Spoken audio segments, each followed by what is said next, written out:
Saudari-saudaraku yang dikasihi dan mengasihi Tuhan Yesus, pada hari ini Selasa 14 Juni 2022, hari biasa pekan biasa ke-11. Menu sabda kita dari Injil Suci menurut Matius bab 5 ayat 43 sampai 48. Mari kita siapkan hati kita untuk mendengarkan sabdanya. Sekali peristiwa Yesus bersabda kepada murid-muridnya, "Kamu telah mendengar firman, kasihilah sesamamu manusia dan bencilah musuhmu.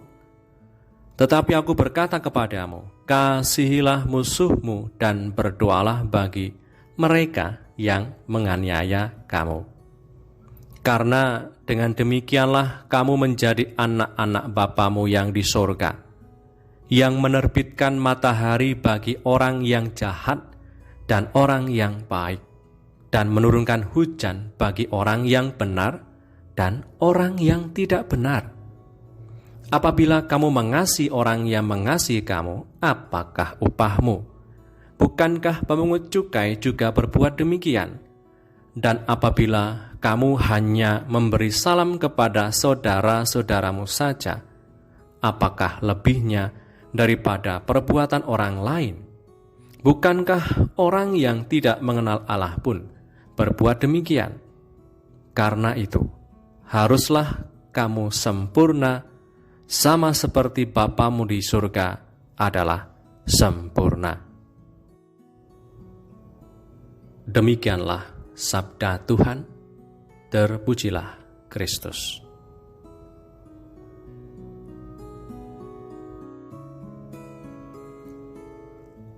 Saudari-saudaraku yang terberkati, mengasihi sesama dan mengampuni musuh ini menjadi tema sentral dalam serangkaian ajaran Tuhan Yesus dalam khotbah di bukit. Mengasihi musuh dan mendoakan mereka yang menyakiti adalah pernyataan kepada mereka bahwa kita adalah anak-anak Allah Bapa yang murah hati. Tuhan Yesus pun sudah menunjukkannya kepada kita saat ia dipaku pada salib. Ia mendoakan dan mengampuni mereka yang menyalibkannya dengan mengatakan demikian, "Ya Bapa, ampunilah mereka, sebab mereka tidak tahu apa yang mereka perbuat." Tuhan Yesus mengajari kita untuk berani mengasihi sesama dan musuh-musuh kita. Kata Yunani yang digunakan untuk mengasihi musuh yang digunakan oleh Tuhan Yesus tadi bukanlah storge, artinya kasih yang alami karena ikatan keluarga, atau juga bukan digunakan philia, artinya kasih persahabatan, atau eros, kasih yang syarat dengan romantisme, nafsu seorang laki-laki dan perempuan. Melainkan kata mengasihi musuh dipilih kata agape, artinya kasih tanpa syarat demi suatu nilai hidup tertentu yang lebih tinggi. Kasih agape ini sebagai kasih yang tanpa syarat bukanlah spontanitas dan alami, melainkan sebagai sebuah pilihan, sebagai sebuah keputusan hidup yang bisa dipraktekkan oleh karena rahmat Allah. Kasih agape lebih pada sebuah pilihan daripada soal suka atau tidak suka. Kita memilih untuk mengasihi musuh karena Yesus juga telah wafat dan berkorban untuk mereka juga, mereka yang membenci kita dan juga kita benci tentunya.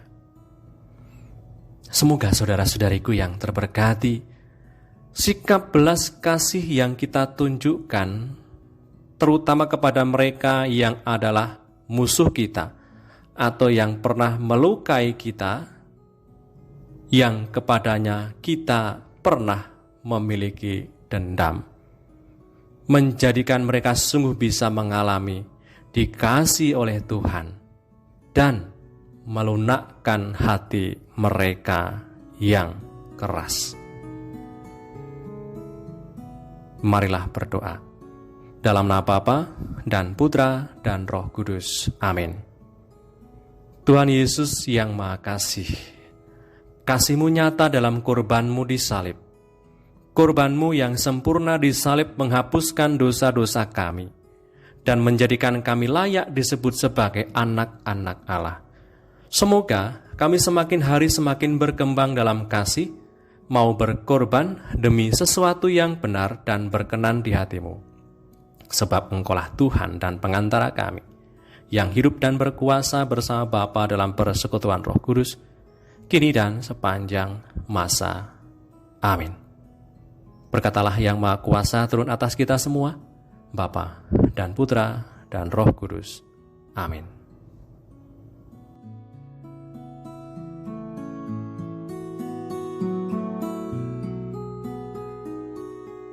Saudara-saudariku yang terberkati, seperti yang tertulis dalam kalender liturgi gereja kita bahwa Jumat 24 Juni 2022 adalah Hari Raya Hati Kudus Yesus.